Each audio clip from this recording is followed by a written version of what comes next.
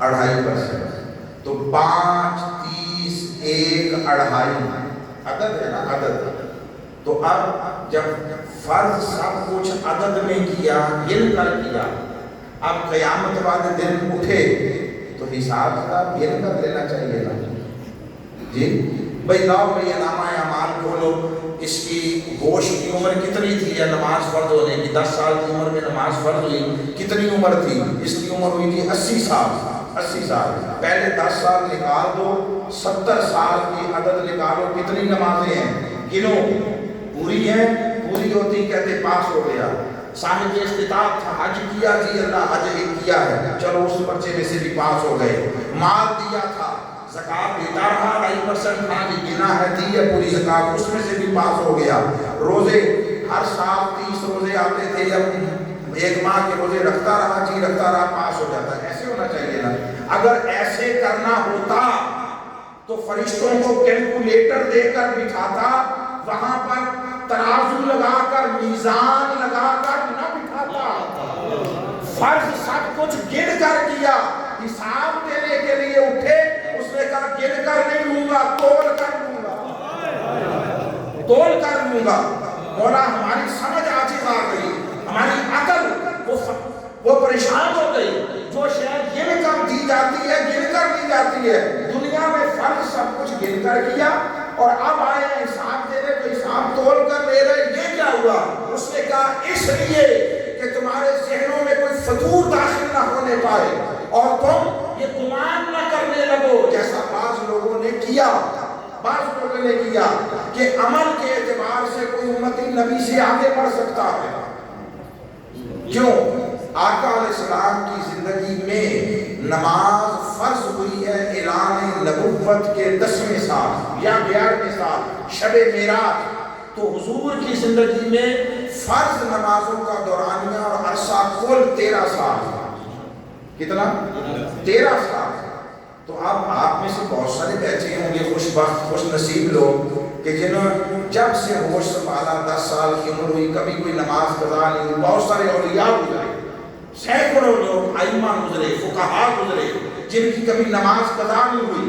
تو اب امتی اٹھے، اس کے پاس 80 سال کی نمازوں کا ذخیرہ ہے، 80 سال کا. اور کوئی سوچے کہ نبی نے تو صرف 13 سال پڑھی ہے تو معاذ اللہ امتی آگے نکل گیا، گزر گیا. فرمایا نہیں، اس لیے حساب گن کر نہیں تول کر لوں گا. ارے تم میں سے کسی ایک کی تو کیا ساری امت کی قیامت تک اکٹھی کر کے ایک پلڑے میں رکھ دی جائے مصطفیٰ کے ایک سجدے سے کم ہے.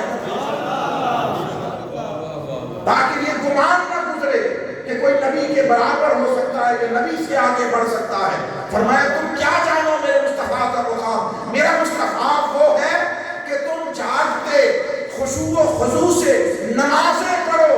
میرا مصطفیٰ سویا رہے، اس کی نیندیں تمہاری عبادتوں سے افضل، نیندیں تمہاری عبادتوں سے. اس لیے آقا نے فرمایا میری آنکھیں سوتی ہیں، میرا دل جانتا رہتا ہے. اس لیے ہم سو جائیں تو وضو ٹوٹ جائے، نئے وضو کی ضرورت پیش آئے، طہارت کی ضرورت پیش آئے. مصطفیٰ سوئے تو وضو نہ ٹوٹے. ارے ہماری نیندیں غفلت تھی، غفلت ہے، مصطفیٰ کی نیندیں قربت تھی. ہماری نیندیں ہم سے ہمارا آپ چھپا دیتی ہیں، ہماری نیندیں ہمیں خود سے بیگانہ بنا دیتی ہیں. مصطفیٰ کی نیندیں مصطفیٰ کو محبوب سے ملا دیتی تھی. فرمایا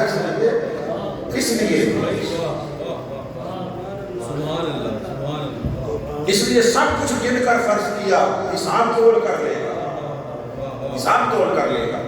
سو وہ بات بہت ساری آگے بڑھ گئی. شروع وہاں سے ہوئی تھی وہ تحویل قبلہ کا واقعہ. تو آقا علیہ السلام واپس مڑے، رخ پھیرا، صحابہ خوشی اور مسرت سے تکنے لگے.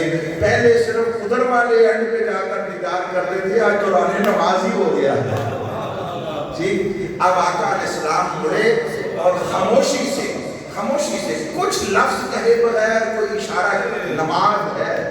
اچھا دونوں سینے سامنے رکھیں، رخ بھی پھر رہا ہے، نماز بھی ہو رہی ہے، نماز بھی ہو رہی ہے. اب ہر صفیں چیر کر درمیان سے گزر گئے اور آخری صف سے ادھر آگے جا کر کھڑے ہو گئے۔ اب صورتحال یہ بنی، مقتدی ادھر ایسے ہیں، امام ادھر کھڑا ہے۔ کوئی مجھے بتائے قبلہ کدھر ہے؟ اللہ کی نماز ہو رہی ہے، خدا کی نماز ہو رہی ہے، ٹوٹی تو نہیں ہے نا، ٹوٹی تو نہیں ہے۔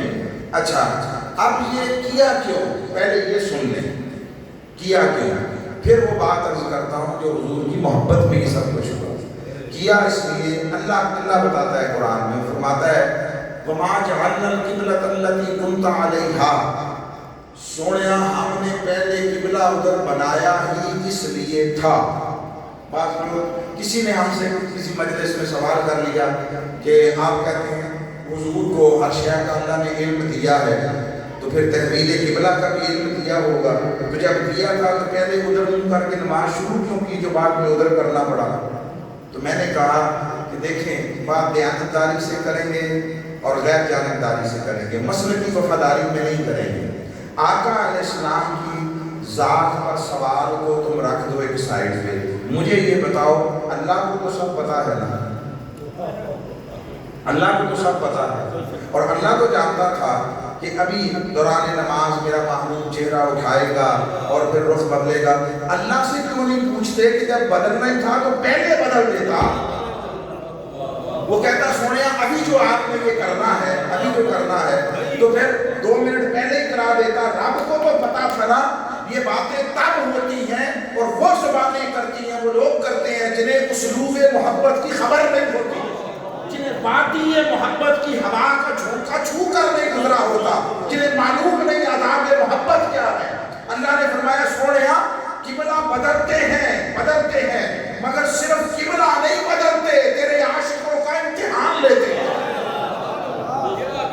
ہم دیکھنا چاہتے ہیں ان کا ایمان کس نسبت پر قائم ہے، اس کی بنیاد کیا ہے، نسبت قبلہ ہے یا نسبت مصطفیٰ ہے؟ یہ قرآن کہہ رہا ہے، قرآن کہہ رہا ہے، میں اپنے پاس سے نہیں کہہ رہا۔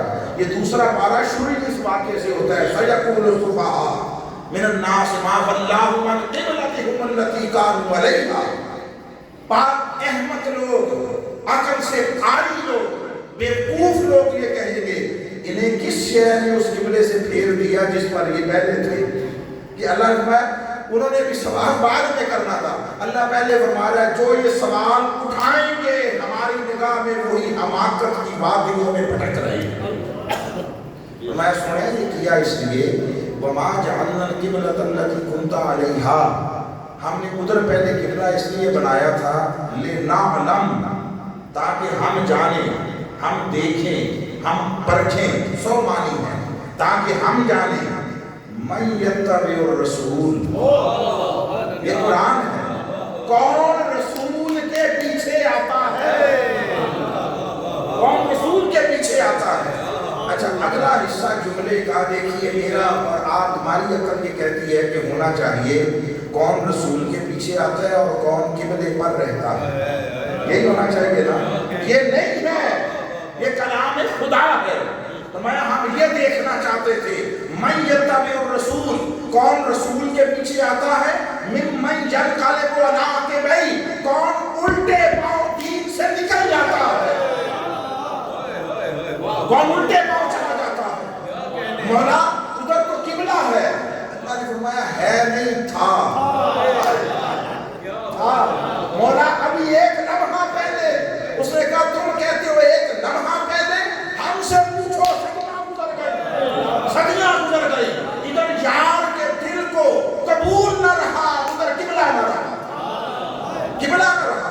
ہمیں قبلوں سے کیا لینا، ہم کوئی قبلوں کے محتاج ہیں، ہماری نمازیں عبادتیں قبلوں کے ساتھ منسلک ہیں، ہمیں قبلوں سے غرض نہیں، قبلے ہماری ضرورت نہیں، یہ تمہاری آسانی کے لیے مقرر کرتے ہیں، سو ہم قبلہ ادھر بنائیں گے جدھر یار چاہے۔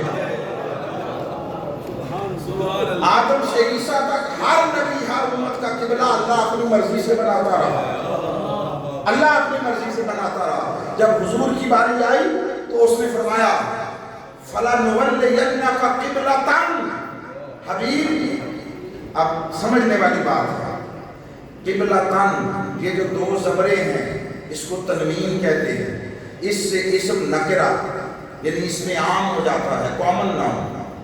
اتنے حصے کا ترجمہ کرنے لگا ہوں، اتنے حصے کا ذمہ داری کے ساتھ، اگلا لفظ چھوڑ کر، فَلَنُوَلِّيَنَّكَ قِبْلَةً، حضور میرے محبوب ہم آپ کو آپ کا رخ پھیر دیں گے ایسے کسی بھی قبلے کی طرف۔ کیا قبلتن عام ہے، ایسے کسی بھی قبلے کی طرف۔ تو مولا تعین کیسے ہوگا؟ فرمایا ترداہا، سوڑیا جس پر تو یا نازل۔ اے غلامان مصطفیٰ، اے عاشقان نبی مختار، اپنے مقدر پر رش کیجئے اور اللہ کے حضور سجدہ شکر بجا لاتے رہیے کہ آدم سے عیسیٰ تک ہر نبی اور ہر امت کے لیے قبلہ اپنی مرضی سے بناتا رہا، تمہیں اس نبی کی امت میں پیدا کیا کہ قبلے بھی جس کی مرضی سے بناتا ہے۔ ہم کیوں نہ اس نبی کی آمد پر اظہار مسرت کریں، کیوں نہ جشن منائیں، کیوں نہ اللہ کے حضور شکر گزاریاں کریں، احسان مندیاں کریں، اس کے گھر میں بیٹھ کر پوری رات اس محبوب کا ذکر کیوں نہ کریں کہ جس کی رضا وہ بھی مقدم رکھتا ہے۔ اور اچھا چلو بنانا ہی تھا، حضور نے چہرہ اٹھایا تھا تو اللہ فرماتا ہے ٹھیک ہے سونے، ابھی یہ نماز مکمل کر لو، اگلی نماز سے بدل دیتے۔ اگلی نماز عمرہ کے لیے گئے، ہمارے ساتھ اور دوست بھی تھے، تو ہم وہ جو مسجد قبلتین ہے وہاں پہ نماز پڑھنے گئے، تو ہم ایسے کھڑے تھے بات کر رہے تھے، تو میں ان کے ساتھ بات کر رہا تھا کہ یہ ہے وہ جگہ، یہاں پہ قبلہ ہوگا، مصلی ہوگا جہاں آقا کھڑے ہوں گے، اور پھر جب تحویل قبلہ کا حکم آ گیا تو ایسے ملے ہوں گے، ادھر آئے ہوں گے، یہ بات کر رہے تھے۔ تو کوئی صاحب جو وہاں چھوڑے ہوئے ہوتے ہیں لوگ، وہ مجھے کہہ رہے ایسا نہیں ہے، یہ نماز کے بعد ہوا تھا، نماز کے بعد نہیں ہضم ہوتی نا بات، ہر دوائی اور ہر غذا ہر کسی کو ہضم تھوڑی ہوتی ہے۔ تو انہوں نے کہا یہ بعد میں ہوا تھا، مان اب ظاہر وہاں جھگڑا تو نہیں کیا، میں نے کہا جی میں مان لیتا ہوں، بس ایویں چھوٹا سا ایک سوال ہے، اگر بعد میں تبدیل ہوا، نماز اسی سمت مکمل کر کے پھر قبلہ تبدیل ہوا، تو ایسی تو کئی مسجدیں ہیں، ایسی تو پھر مسجد نبوی بھی ہے، پھر مسجد قباء بھی ہے، پھر اور مسجدیں بھی ہیں، پھر تو ہر مسجد قبلتین ہونی چاہیے، ہر مسجد قبلتین۔ صرف یہ مسجد قبلتین کیوں بنی ہے، کیوں کہہ رہا، اور یہ آپ نے دروازے کے اوپر دیوار پر اس کے اندر جا نماز کیوں بنائی ہوئی ہے؟ جو گئے ہیں انہوں نے دیکھا ہوگا، ایسے ادھر والا جو دروازہ ہے اس کے اوپر جا نماز بنائی، میں نے کہا اور کسی مسجد میں دکھائی نہیں دیتا ہے کہ جا نماز، یہاں کیوں بنایا ہوا ہے؟ یہ جا نماز بنانا بتا رہا ہے کہ باقیوں میں بھی دونوں طرف نمازیں پڑھی گئی، مگر وہاں تک جب خبر پہنچی تو اگلی نماز انہوں نے دوسری طرف منہ کر کے پڑھی۔ یہ وہ مسجد ہے جہاں نماز جاری تھی اور قبلہ تبدیل ہوا، اس لیے یہاں تم نے اوپر بنایا ہوا ہے، ہم نے نہیں بنایا ہوا ہے، تم نے بنایا ہوا ہے۔ خیر، تو عرض کر رہا ہوں کہ آقا علیہ السلام کی محبت یہ دین کی خشت اول ہے۔ اب جس کے لیے سارا واقعہ سنایا، یہ جو حالت نماز میں جب حضور ادھر چلے گئے تو ایک لمحہ تھا، اور یہ بہت بڑا لمحہ تھا، بھاری لمحہ تھا، میں نہیں کہہ رہا، قرآن کہہ رہا، قرآن کہہ رہا وَإِنَّهَا لَكَبِيرَةٌ، یہ بہت بڑی آزمائش تھی، بہت بڑا امتحان تھا، إِلَّا عَلَى الَّذِينَ هَدَى اللَّهُ، سوائے ان کے جن کو اللہ نے ہدایت دی تھی۔ اب ہدایت کیا تھی؟ ہدایت کیا تھی؟ وہاں پر کلمہ تو نہیں پڑھایا گیا تھا، ہدایت یہ تھی حضور حالت نماز میں صفیں چیر کر ادھر گزر گئے، آقا ادھر کھڑے ہیں، صحابہ ادھر ہیں، آزمائش تھی، ادھر جاتے ہو، اس نے ہدایت ڈالی کی، اس نے دلوں میں القاء کیا، میرے مصطفیٰ کے غلاموں، عاشقوں، اس یار کے لیے سب کچھ چھوڑ کر آئے بیٹھے ہو، گھر بار چھوڑے، رشتہ دار چھوڑے، کاروبار چھوڑے، مکہ چھوڑا، یہ آخری نظر نظریاتی امتحان ہے، پھر اس کے بعد جنگیں شروع ہوں گی، پھر اس کے بعد غزوات ہوں گے، یہ آخری نظریاتی امتحان ہے۔ سو اس امتحان میں کمزور نہ پڑ جانا کہ پہلے ادھر مصطفیٰ تھے، ادھر رشتہ دار تھے چھوڑ دیا، ادھر حضور تھے، ادھر گھر بار تھے چھوڑ دیا، حضور تھے کاروبار تھے چھوڑ دیا، ادھر حضور تھے مکہ تھا چھوڑ دیا۔ آخری امتحان ہے، اب ادھر محبوب ہے مصطفیٰ ہے، ادھر قبلہ ہے، ارے مصطفیٰ کو نہ چھوڑنا، قبلے چھوٹتے ہیں چھوڑ دے۔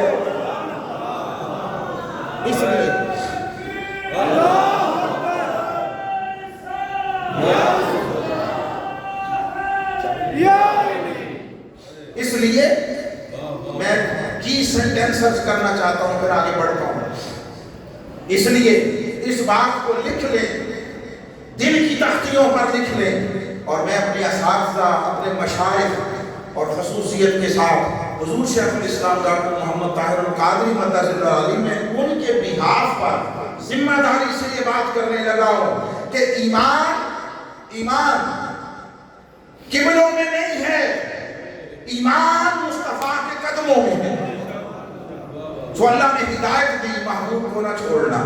اب وہ جو حضور کے پیچھے گھومے ہیں، حضور کے پیچھے سن لیں، نہ حکم خدا پر گھومے، حضور کے حکم پر نہیں گھومے، اللہ کا حکم تو پہنچا ہی نہیں ہے ابھی تک۔ نماز بھی سری ہے، دونوں کی آپس میں معلوم نہیں کیا بات ہوئی ہوگی، اندر ہی اندر کچھ طے کیا ہوگا، کچھ طے کیا ہوگا، جیسے یوسف و بنیامین میں طے ہوا تھا، جیسے یوسف و بنیامین میں طے ہوا تھا، پیادہ چھپا دیا، وہ بات آپ اندر ہی اندر کوئی ہوئی ہوگی طے۔ مجھے تو یہی نظر آتا ہے کہ حضور نے بھی وہی نماز چنی جس میں تلاوت دل میں ہوتی ہے، اونچی نہیں ہوتی، اونچی سری جہری ہوتی، فجر مغرب عشاء ہوتی، جو آیت اترتی وہی اترتی تلاوت کر دیتے، سب کو پتا چل جاتا، سب کو پتا چلتا، امتحان نہ رہتا۔ اللہ نے فرمایا سونیا تیری منشا بھی پوری کرتا ہوں، مگر ایسا کرتے ہیں تیری منشا بھی پوری ہو، تیرے عاشقوں کا امتحان بھی ہو جائے۔ اس کے لیے چنی ظہر کی نماز۔ اب نہ حکم خدا پہنچا، یہ جو گھومے حکم خدا پر بولیے نہیں گھومے، حکم مصطفیٰ پر بھی نہیں گھومے، نہ خدا کے حکم پر پھرے نہ حضور کے حکم پر پھرے۔ آپ کہیں گے پھر بھئی حضور نے کوئی چلتے ہوئے بات کی ہوتی تو پھر تو بات تھی، کوئی اشارہ کیا ہوتا۔ نماز کے سارے آداب کو مصطفیٰ نے ملحوظ خاطر رکھا، نہ کوئی بات کی نہ اشارہ کیا، گزر گئے۔ یہ جو صحابہ حضور کے پیچھے گھومے، نہ حکم خدا پر نہ حکم مصطفیٰ پر، یہ محبت مصطفیٰ میں گھومے۔ انہوں نے سوچا ہمیں کعبوں سے کیا لینا، ہمارا سب کچھ تو وہ کیا، کسی نے کہا میری سون صلاتاں حج زکاتاں مصحف سے قرآن بھی تو سارے نبیاں دا سلطان بھی تو نالے اکشاں دا مہمان بھی تو تے میں مقدی کل مکا دے ماں، میرا دین بھی تو میرا ایمان بھی تو۔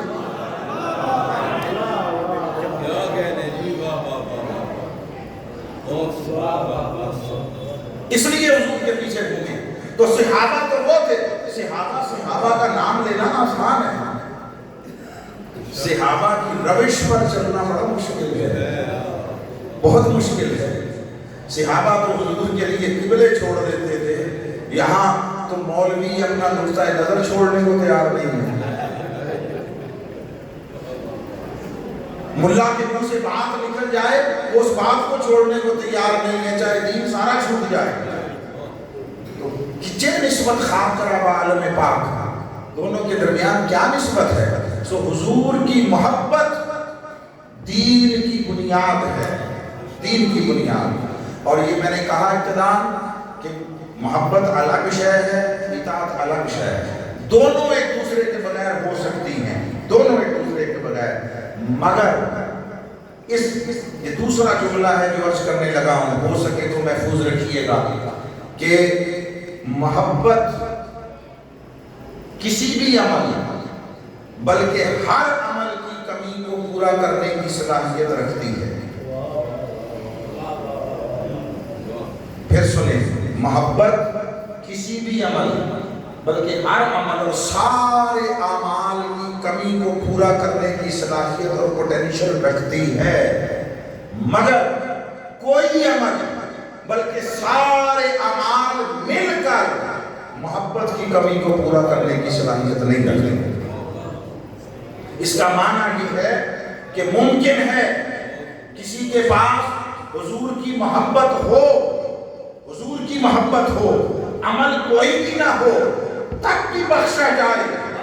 یہ ممکن نہیں کہ کسی کے پاس نماز، روزے، حج، زکوٰۃ و جہاد و تقریر و تبلیغ و خطاب و وعظ ہو کہ ڈھیر ہو پہاڑوں جتنے، مگر مصطفیٰ کی محبت نہ ہو پھر بخشا جائے۔ یہ نہیں ہو سکتا۔ میں دونوں کی مثالیں دیتا ہوں قرآن مجید سے۔ اللہ پہلے حدیث سے لے لیں، حدیث کہ آقا علیہ السلام ایک جنگ میں، غزوہ میں شریک ہیں، ایک جنگ ہو رہی ہے اور کافروں کی طرف سے ایک دیہاتی بدو عرابی وہ کافروں کی طرف سے لڑتا ہوا آیا ہے، لڑ رہا ہے، اپنی سواری پر بیٹھا ہے اور بیٹھے بیٹھے وہ ایسی جگہ پر پہنچا، لڑتے لڑتے اس کی نگاہ حضور کے چہرے پر پڑی، محبوب کے مکھڑے پر پڑی۔ تو اس نے جب حضور کے چہرے کو دیکھا تو اس کا دل گواہی دے اٹھا، اندر سے آواز آئی کہ ایسا مبارک، نورانی، پر رونق، حسین چہرہ کسی جھوٹے کا نہیں ہو سکتا۔ اندر سے آواز آئی، یعنی من اس کا بول اٹھا۔ تو اس نے وہیں اپنی سواری پر بیٹھے بیٹھے آقا علیہ السلام سے مخاطب ہو کر ایک سوال پوچھا اور کہا، اے محمد صلی اللہ علیہ وسلم، اگر اس وقت آپ کا کلمہ پڑھ لوں تو آپ مجھے کیا دیں گے؟ اس وقت میدان جنگ میں آپ کس شے کی ضمانت دیتے ہیں؟ آقا علیہ السلام نے نگاہ اٹھائی، اس کے من کا سارا حال دیکھا تو حضور نے فرمایا، اگر اس وقت بھی کلمہ پڑھ لو میں تمہیں جنت کی ضمانت دے دوں۔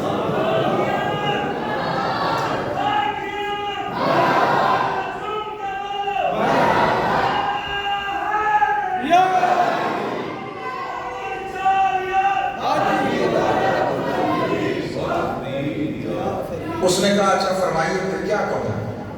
آقا علیہ السلام نے کلمہ پڑھایا، اس نے کلمہ پڑھ لیا۔ اب جب کلمہ پڑھ لیا تو پہلے ہی حضور کے چہرے کو دیکھ کر حضور کی عظمت کا معترف ہوا، اب اس محبت نے جوش مارا تو اس نے چاہا کہ جس کا کلمہ پڑھا ہے اس کی قدم بوسی یا دست بوسی کر دوں۔ سواری لے کر آگے بڑھا، حضور کے قریب جا کر سواری سے اترنے لگا تیزی میں، عجلت میں، تو ایک طرف والا پاؤں رکاب سے نکالا، اوپر سے ایسے گھوما، جس طرف اترنا تھا اس طرف والا پاؤں رکاب سے نہ نکل سکا۔ اب آج کل جو ہمارے نوجوان ساتھی بچے ہیں ان کو اس طرح کم پتہ ہوگا، ویسے وہ ڈرامے شرامے تاریخی لگتے ہیں، اس سے بھی کچھ نہ کچھ آگاہی ہوتی ہوگی۔ رکاب کیا ہوتی ہے؟ رکاب لوہے کا ایک کڑا ہوتا ہے، بس سمپل، وہ زین کے ساتھ وہ جو اوپر بیٹھنے والی سیٹ ہوتی ہے اس کے دونوں سائڈوں پہ لگا ہوتا ہے، اس میں ایسے وہ کڑا ہوتا ہے، اس میں پاؤں ایسے رکھ کر بندہ بیٹھتا ہے تاکہ وہ مضبوطی سے بیٹھا رہے۔ تو وہ جس طرف اترنا تھا اس طرف والا پاؤں پورا